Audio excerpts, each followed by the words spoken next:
So now we've really laid out the table very nicely, right?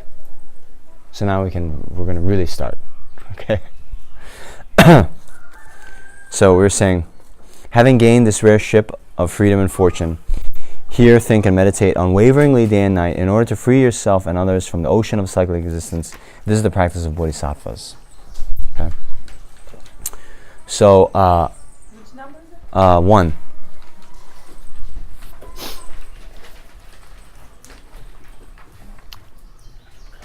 So, both in the Lamrim and then here also, this topic, we call it the precious human rebirth.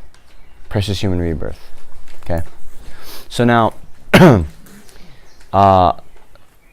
essence of this is that the type of rebirth that we have now, the type of body and mind that we have now, is uniquely, I don't know, we have a very unique opportunity to make the utmost progress along the path to enlightenment. Right? And therefore, this comes at the very beginning of the teaching, so that, we appreciate the opportunity that we have and we make best use of it. Okay? So, generally, when they talk about freedom and fortune, they have 18 qualities. 8 freedoms and 10, they call it fortune. Okay? So, shall I go through? Yeah? Okay. So, the freedoms are actually freedoms from getting reborn in a state, a situation, where there's not that great an opportunity to practice. Okay? So, there are 4 states that, in the Buddhist cosmology, there's actually 6 realms within samsara. Okay? So, I'll mention. I'm not going to shy away from it, even though it might be difficult to see. But we also have hell beings, in the naraks. There's what we call hungry ghosts or pretas. Animals we can see. Then there's humans, which we can see. And then they call it suras and asuras. Different types of devas. Okay? All right. So,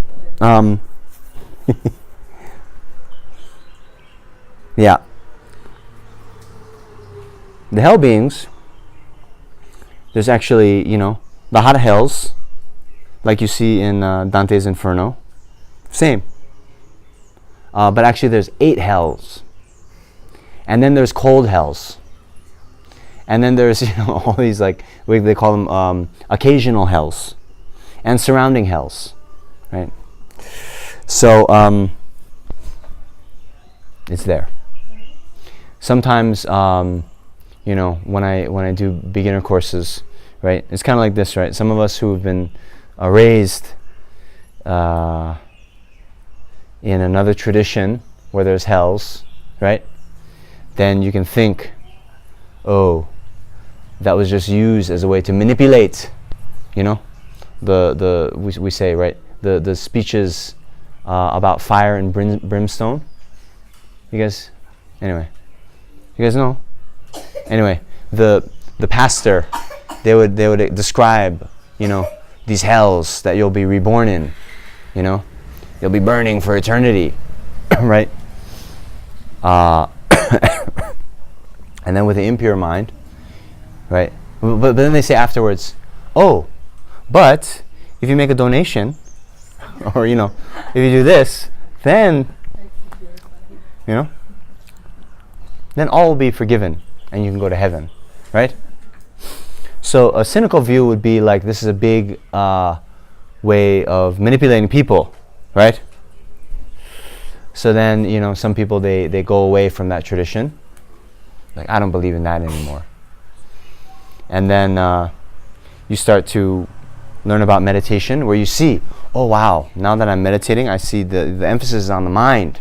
The mind is the creator of my own experience. Great.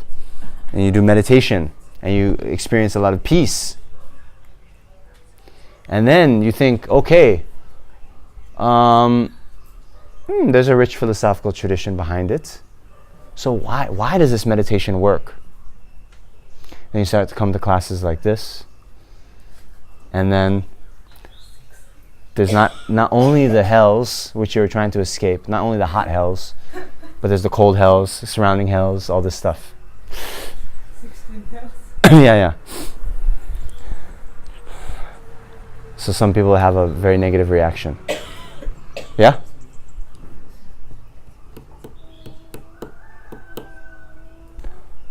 Now, some teachers then, seeing this, they kind of shy away from teaching about the hells, right? But I'm not going to do that. Yeah? No, this is there in the text. Now, some other masters, when they went to the West, rather than, an actual place where your body is put into a cauldron full of molten copper, right? Then they say these are psychological states. Yeah? So, that can also work, right? You understand? So, let me just describe, right?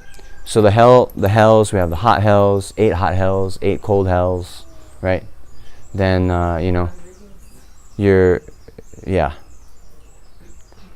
Then there's the so-called hungry ghosts, okay? The pretas in Sanskrit. And they're characterized by, they have obscurations to enjoying food or drink. You understand? So they go many, many, many years without even getting one drop of water. So then there's different kinds of pretas as well. There's those that have, external obscurations. Means, what appears to us, right? Oh, yes. What appears to us as a divine drink, right? It appears to them as being pus and blood, right? Yes. Then some they can't even see. Although there's stories where they're standing on the Ganges River, but they see it as desert. They don't notice. They can't. They have an internal obscuration to seeing. Then there's the internal obscurations, whereby they have a very big belly, and so even if they get a drop of water, then some of them their necks are tied in knots. So they get a drop of water, but they try to swallow, it doesn't go to their stomach. Then because they have a big belly, even if they're able to swallow, it doesn't fill them. They're never satisfied. Okay? Then the animals we see, right? Oh, so what I was saying, when we talk about psychological states, okay, one of the hell realms is called the reviving hell. And there, the beings who are reborn there are so angry that when they see each other, anything they pick up, by the power of their karma, it turns into a weapon. It'll turn into an axe. And then they hack each other to pieces, right? Then they, swoon. And then they revive. They get revived again. And they do it all over again. Okay? So, in general, if we liken this to psychological states, we can see some people in the world so overcome with anger, right? That everything becomes then a weapon for them. And they cause harm to both themselves and others. Now, we have the hunger ghosts. So this is likened to a psychological state of having a lot of greed, never satisfied, right? Even the things you do get is never enough. Animals are characterized by ignorance. As they say, as you guys know, maybe you don't know yet, but to really understand and put into practice these teachings, you need a quite high level of intelligence, right? Which animals, you say to a cow, right? Recite Om Mani Padme Hum, right? Perhaps the most famous mantra is the mantra of the Buddha of compassion. You say to a cow, recite Om Mani Padme Hum one time, and you'll be enlightened. And they won't. They can't. They can't understand even this. You see. Then, the suras and asuras. So, they're kind of like our favorite celebrities, right? They are endowed with all these sense pleasures, right? That they never think about dharma. They never think of training the mind, right? So there's a story. Again, one of remember Shariputra, yeah. So his doctor was also the doctor of the Buddha, and because the doctor then offered service. When he passed away, he was born into the celestial realms. And Shariputra, through the power of his, I don't know, what do you call it? Zultru. Like, I don't know, some kind of powers he has, right? He was able to travel to the celestial realm. Okay? So now, this doctor, when he was on earth as a human, since he was the doctor of the Buddha, and he was a very famous doctor, he rode around on elephants. But when he saw the monks coming, he would dismount off of the elephant to offer respect. You understand? Okay, that was how much respect he had for the Sangha, the spiritual community.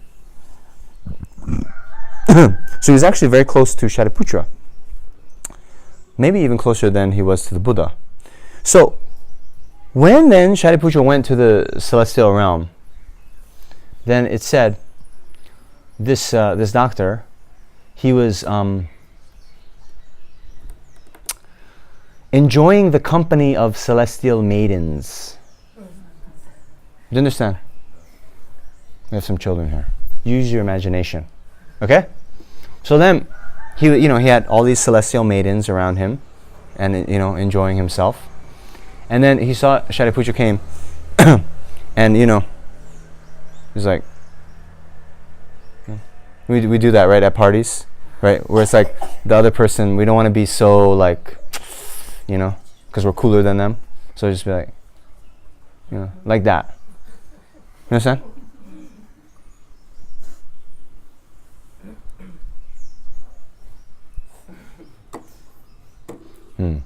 So then this is likened to the being so engrossed in celestial or even in worldly pleasures that one never thinks about transforming the mind, because things are going well, right?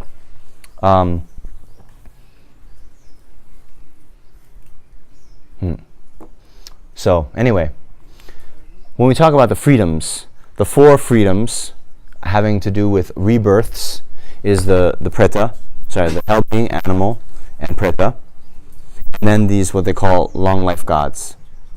The four human states, non-human states, whereby one doesn't have the ability or interest to practice. Okay. Then the four human states is to be, born in a time when the Buddha's teachings do not exist in the world, or although the teachings do exist, you are born in a country, they call it a barbarian land, where the Buddha's teachings have not spread. Then, they say to have like imperfect faculties, right? either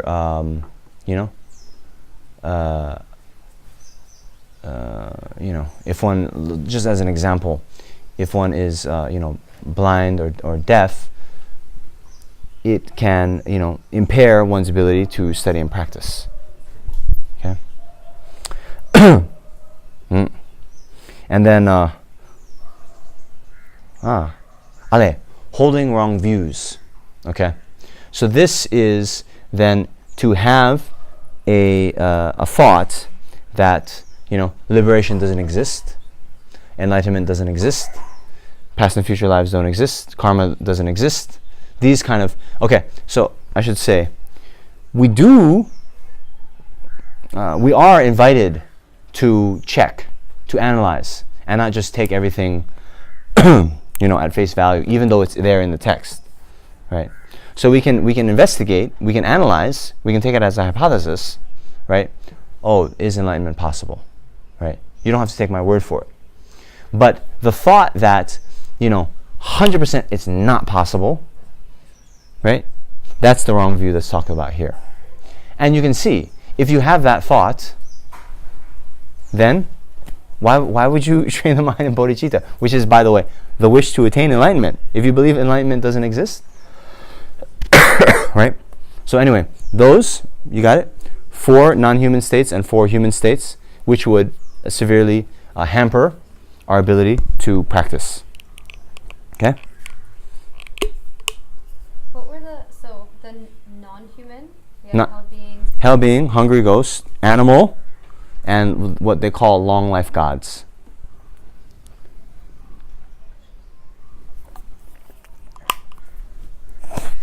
Whew.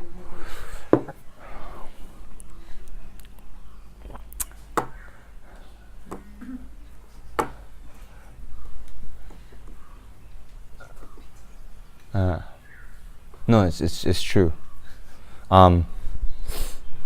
There's a saying. Anyway, we have an illness, and then sometimes we undergo unpleasant ways of treating that illness. Drinking concoctions like this, even having surgery, right? But we see that it's better than the alternative, right? So, in the same way, when we practice, sometimes we will have to bear hardship, right? But it's better than the alternative of samsara. So we should also keep that in mind,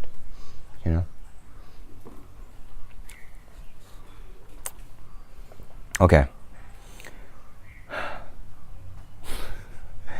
Nonetheless, I'm just making a deal with my own body now that if you get better today, you won't have to drink this tomorrow. Is that right? Okay, nice. Okay.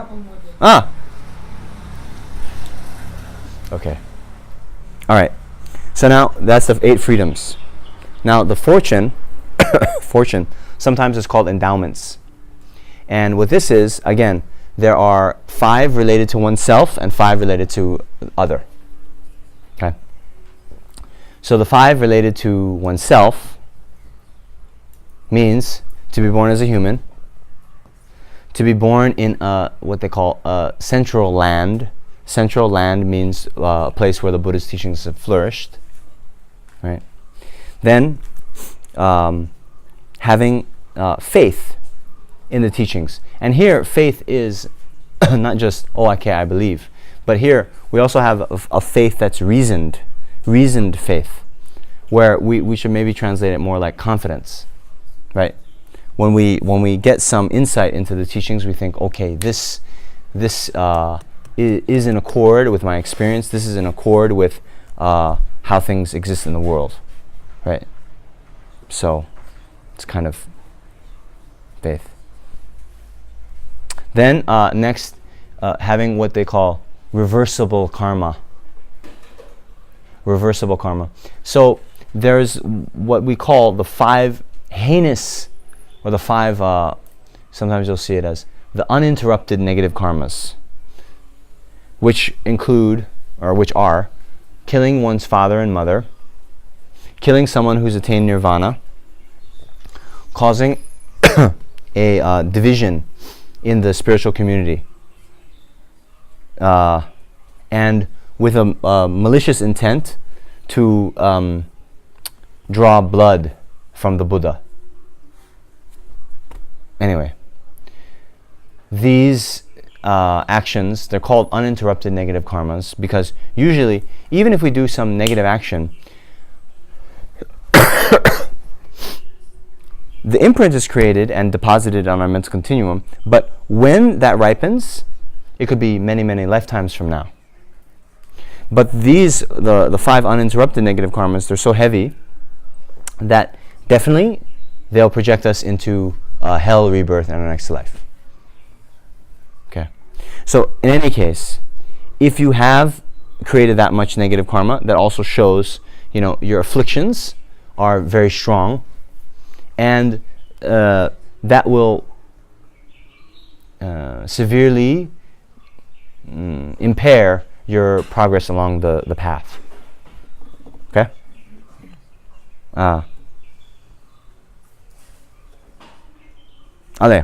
then the 5th endowment is having a complete faculties, complete sense faculties. Okay? Those are the 5. 5 related to oneself. The 5 related to others is that you're born in a time when the Buddha has appeared, that the Buddha has taught, that the teachings remain, that there are followers of the teachings who are still gaining realizations, and that people enjoy the so-called kind support. Okay? So anyway, you guys understand? That's the 18 factors. Okay? But now normally you do an analytic meditation on all 18, and you would think, okay, I am free of being reborn as a hell being, and you can think how difficult it would be if you were born in a place where you are just boiled in a cauldron of molten copper, right? Can you imagine? Or anyway, you would do that. You would think about it, and then you think, oh, but I'm not born in that state, therefore I have the great opportunity to practice. Okay. So anyway, we might do more on this later, but so here what I'm going to do is, as we go through this, you see, the beauty of this kind of text is that each phrase, each word even, you can kind of unpack, right?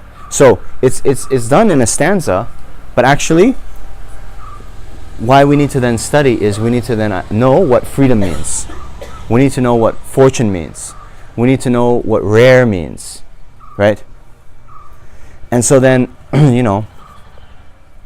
if you then memorize this text and know the meaning, you can reflect, you can meditate wherever you are, right? So anyway, freedom and fortune, we've covered, okay? So now rare. Here, there are 3 ways to contemplate the rarity, okay? So, first is, this type of rebirth that we have, right? That qualified with the 18 characteristics, is rare. Why? Okay? So the first contemplation is to contemplate the causes for getting this type of rebirth is rare. Actually, in my opinion, the more important one is the reflection due to the numbers. Okay? So this we can see, okay, in the world. Okay? And forget for the time being hell beings and pretas, right? But just look at what we can see. Animals, right? There's so many more animals than humans in the world, right? You look in the oceans, right? all those krill, all these aquatic creatures, right? Like the blue whale, right? Has the baleen, that sucks in all the water and then, has to eat tons of these creatures, sentient beings. You look at, how many ants, you turn over some rocks, there's so many ants in even one small place, right? So many more animals than humans in the world, right?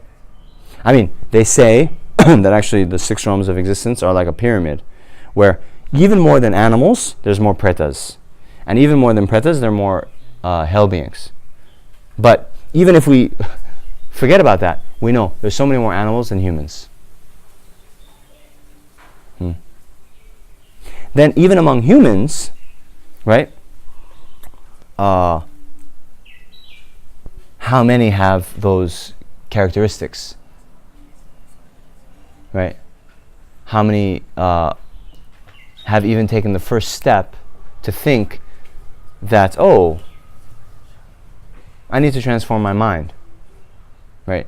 How many are still in the, chiropa, as we were saying yesterday, the outsiders, trying to, blame the world for our problems and then trying to arrange the world to our liking, right?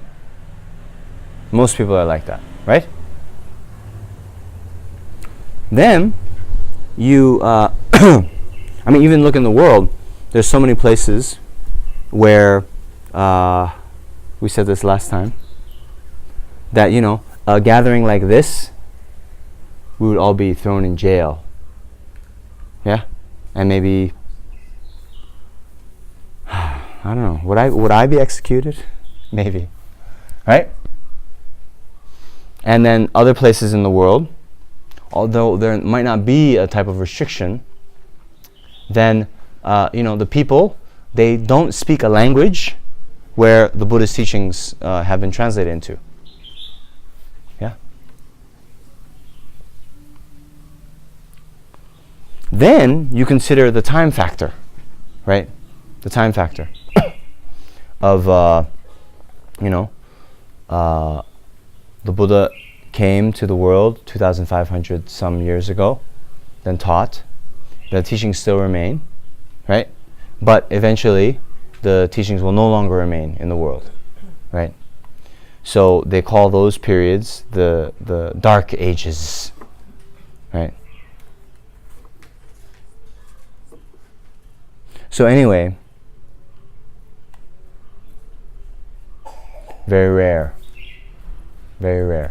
to get this type of rebirth.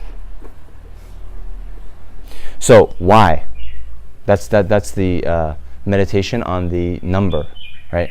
If we look just at the number of beings that we can say, because can say, this is how many precious human rebirths there are. It's very rare in numbers. Now why? Because the causes to attain this type of rebirth are also very rare. In general, to get rebirth in a good state, one needs to practice pure morality. And that's very rare. That's very rare. And then that's just to get a good rebirth. But to get a type of rebirth where we have, access to the teachings, where we have enough, let's just say, intelligence, we have enough wealth, at least we don't, we're not worrying where our next meal is coming from. Then you need to practice, to get material resources, you need to practice generosity. And then to meet with the Buddha's teachings, you have to have made pure prayers in the past. A prayer like conjoined with bodhicitta. May I, quickly attain the state of enlightenment so I can liberate all sentient beings from their suffering. That creates a cause to meet with the teachings, which are the method to do that.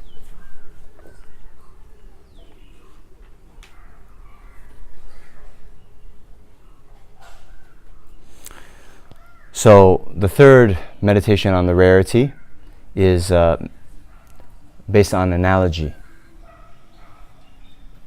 So this is from a sutra where the Buddha made this analogy. So imagine the whole world is covered by ocean. Okay? On the surface of the ocean, there is they call it a golden yolk, but you can think of,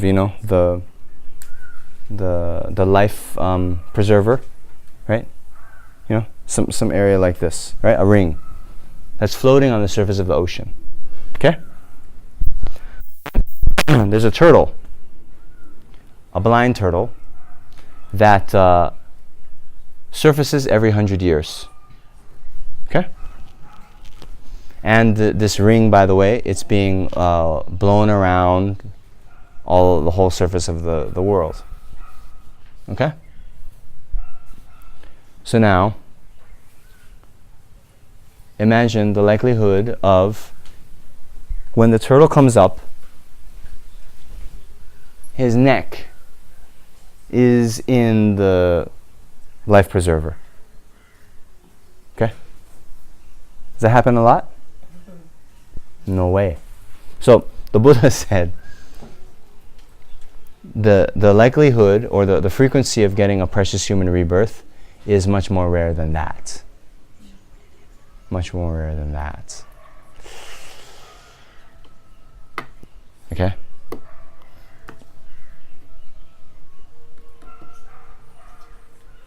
Okay, so now,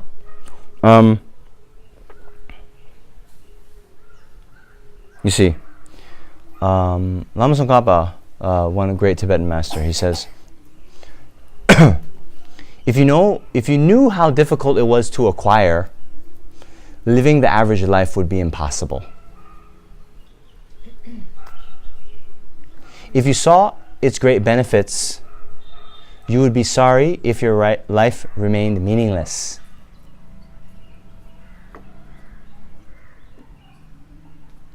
If you thought about your death, you would stop your procrastination. And if you thought about karma, you would stop being so reckless.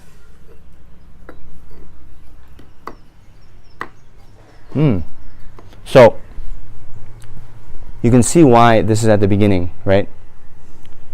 You see, it's not explicitly here, but the other point that we have to meditate on or contemplate as we talk about the precious human rebirth, right? We have identifying the precious human rebirth, the 8 freedoms, 10 endowments. The rarity, right? Rarity by number, rarity by cause, rarity by analogy. Then, precious human rebirth, right? Means, you see, with this type of body and mind that we have now, okay, we can do, well, we can attain enlightenment in this life, in this body that you have. In this one, not many, many lifetimes from now. In this life, in this body, you can attain full enlightenment. Or you can attain, liberation from samsara. Never have to experience samsaric suffering again. Oh, okay. And then, shorter than that is you could attain another good rebirth in your next life. Right? So, from a temporary point of view, as well as ultimate point of view, this type of rebirth gives us such an amazing opportunity to really take care of ourselves.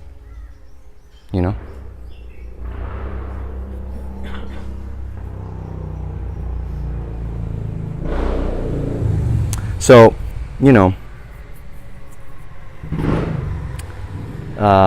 there's another kind of analogy, right? So, in ancient India, right, there is this talk of a wish granting jewel, wish fulfilling jewel. It's like Aladdin's lamp, Means you find one of these, you polish it, and you can get anything materially that you want. Okay, so whether these exist or not, I don't want to get into. But just imagine that they do. Okay, so in ancient India, then there'd be, they thought that these wish-fulfilling jewels are in the ocean. And then there would be an island somewhere where these wish-fulfilling jewels, kind of line the beach. Okay? So then they would have these expeditions where they would take boats, ships, and people would go off in search of the island of wish-fulfilling jewels. Okay? All right.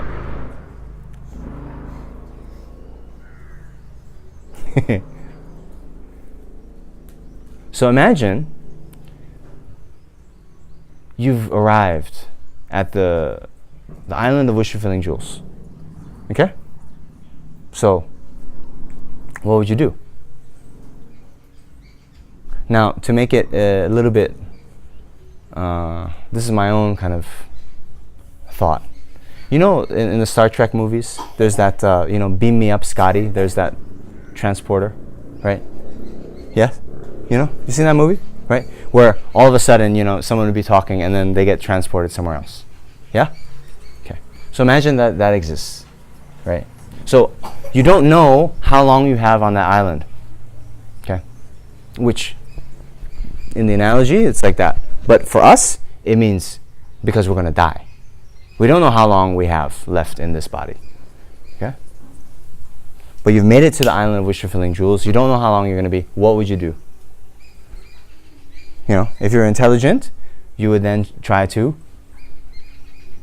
gather as many of these wish-fulfilling jewels that are there on the beach as you can. Right? But what would we think about someone? They're there on the wish-fulfilling jewel island, but then, they see, a beach shack, right? That's serving pina coladas, virgin pina coladas, right? Then, instead of gathering the wish-fulfilling jewels, they have a pina colada. Then after they're done, there's a beach volleyball net set up. Well, that's also fun. And hey, surf is up, right? Let me just get some waves in, right? And in such a way, they pass their time, and they come back from, then they get beamed up. Their time on the wish-fulfilling jewel island is over, and they return empty-handed.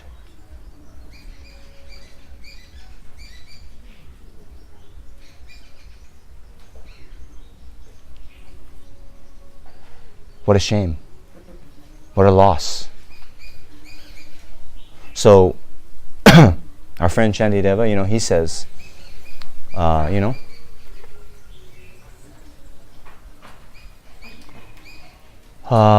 that I've attained this precious human rebirth, which is, so rare and so precious,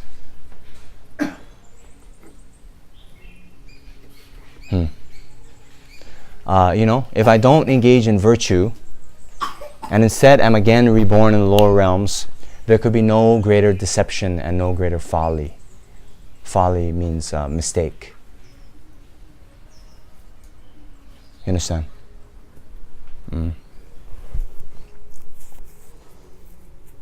Because you have to keep this in mind too, right? Not only is it difficult to practice Dharma in the lower realms, but once you're reborn there, it's hard to get out. You see? Like, an animal. What kind of virtue are they accumulating? These tigers, they see the antelope or whatever, and do they think, no, give me a tofu burger instead? They don't think. They don't think to refrain from harming others. You know? So, there is a sutra quotation where it says,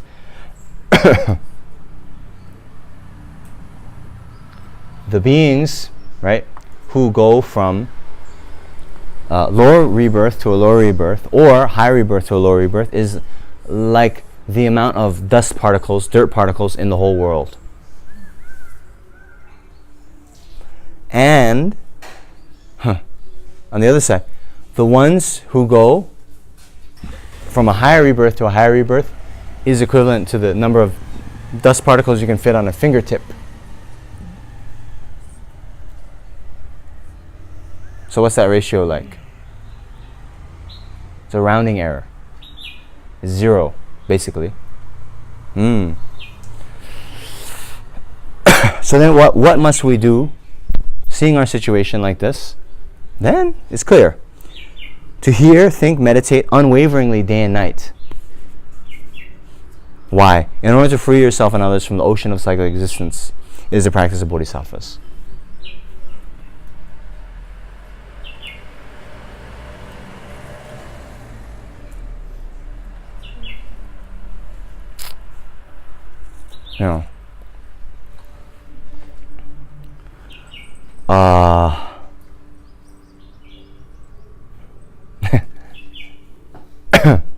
There's a game show in the US, I remember, when I was growing up. And it was like, I don't remember the whole thing, but it's like, one of those old phone booths, right? That Clark Kent used to go into, phone booth, okay? So then, the person would go into the phone booth, and then money would drop. But there'd be like a blower at the bottom of the phone booth, right? Okay? So then all the money would be falling, right? And they have, 30 seconds, 45 seconds to gain as much, grab as much money as they could. You see? Did anyone see this game show? Anyway, so sometimes the people in this show, they look so crazy, They're trying to grab as much money as possible.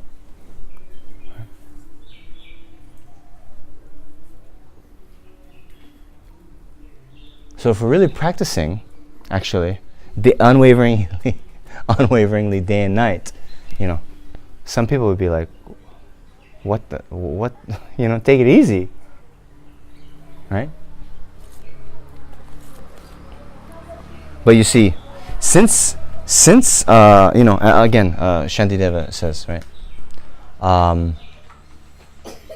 having gained this precious boat of a human rebirth, use it to cross the great ocean of suffering. This type of boat is not easily found again. There's no time for sleep, you fool. So seeing the rarity of this opportunity we have, and the fact that it's going to end soon and without advanced warning, we have to, put the best effort into our practice. Okay? Why? In order to free ourselves and others from the ocean of cyclic existence. This is the practice of bodhisattvas. This is the first practice we have to do. Okay? All right.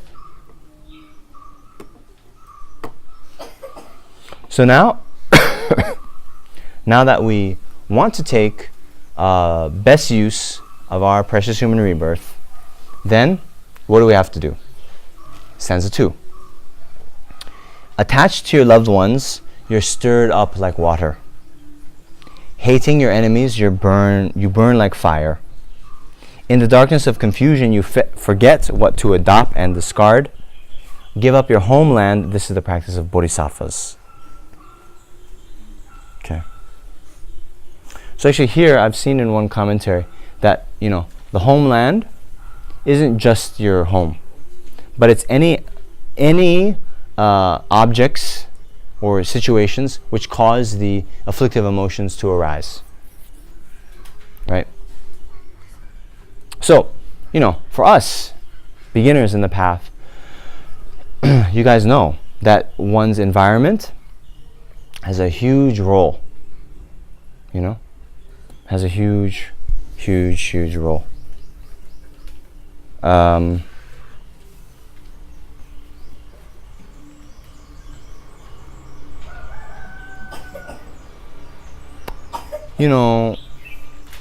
I noticed this actually the first time I came traveling. Many of you probably have this experience. But, at one point, I was working in New York, remember? I was working in finance. And then, when you go out, you meet other, finance people. And you talk about, this deal happened. And, you're talking about all this stuff, right? Oh, this merger, this is this, this stock tip, yeah. How to make more money, right? And then oftentimes, you ask, people are trying to network, right? So it's like, where'd you go to school? Oh, okay, yeah, Harvard Business School. Okay, and then what is this? Oh, you have these contacts, right? Huh?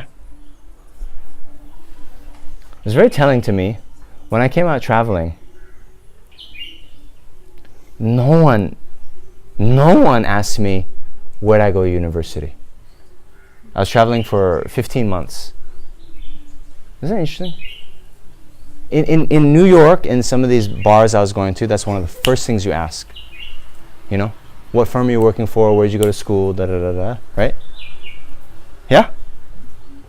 No one asked. I traveled. Met a lot of people. Never came up. You understand? Very interesting.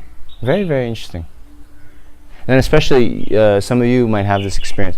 Then when you start to get into Dharma practice, you start coming to teachings like this, or you go to another teaching of the Dalai Lama.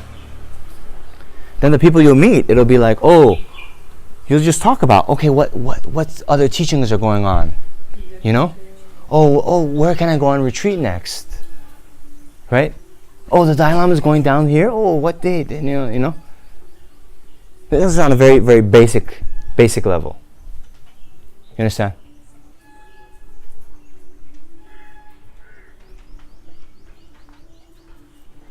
Then, of course, if we take this literally, giving up your homeland, you can see, not too many Indians here, but you guys even know at home, right? This your aunt has come in from out of town. There's this wedding to go to. You have this responsibility to go to. You have all these family obligations, right? Very, very, very time consuming. It's not that they're bad, per se, right? But rather than going to your cousin's, maybe your third cousin's wedding, right, which takes however many hours,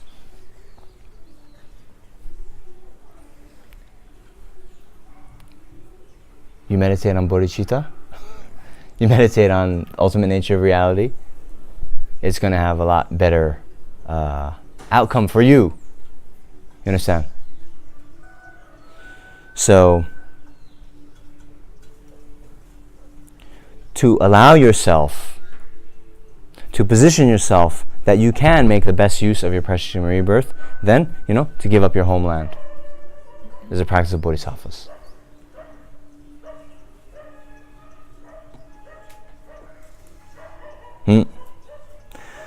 Stanza 3. By avoiding bad objects, disturbing emotions gradually decrease. Without distraction, virtuous activities naturally increase. With clarity of mind, conviction in the teaching arises. Cultivate seclusion. This is a practice of bodhisattvas.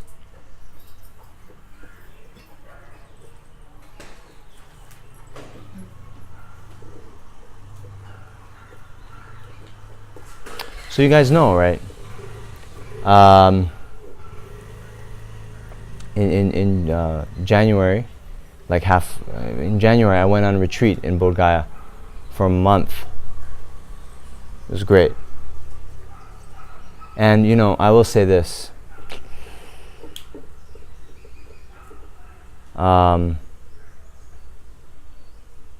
after certain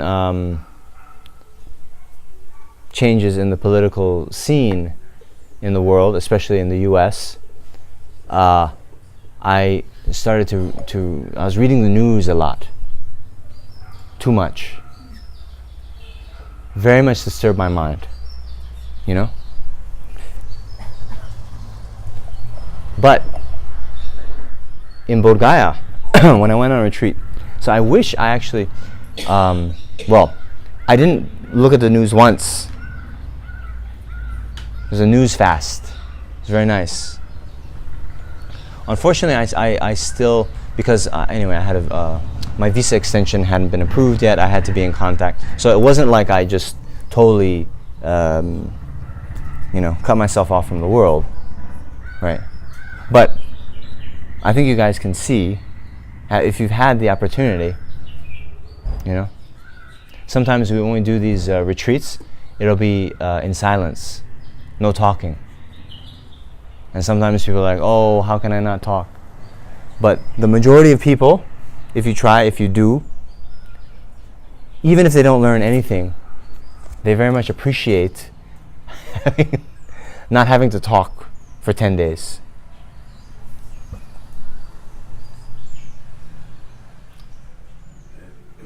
You understand? So anyway, the real seclusion, right?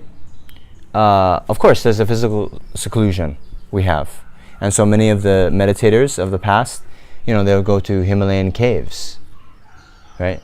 And in Tibet, what they used to do, you go into the cave and then they would put a boulder in front of the entrance of the cave with a little hole that they would put food in. What do you think? Nice. But you see, the physical seclusion helps us, actually, as beginners, because our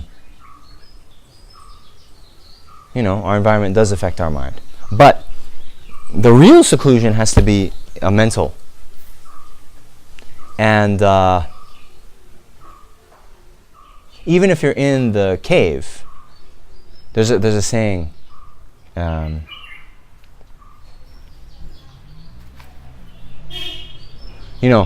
Even the yogi in the cave in the mountains has a danger of thinking what the people in the town are saying about him. You understand?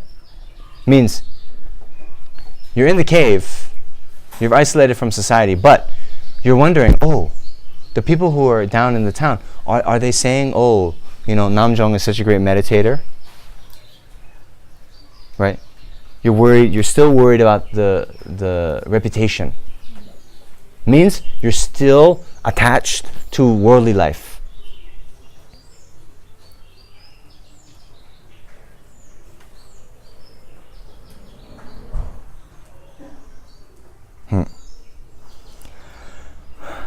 Now it's coming a little numb. Okay, you guys understand? So,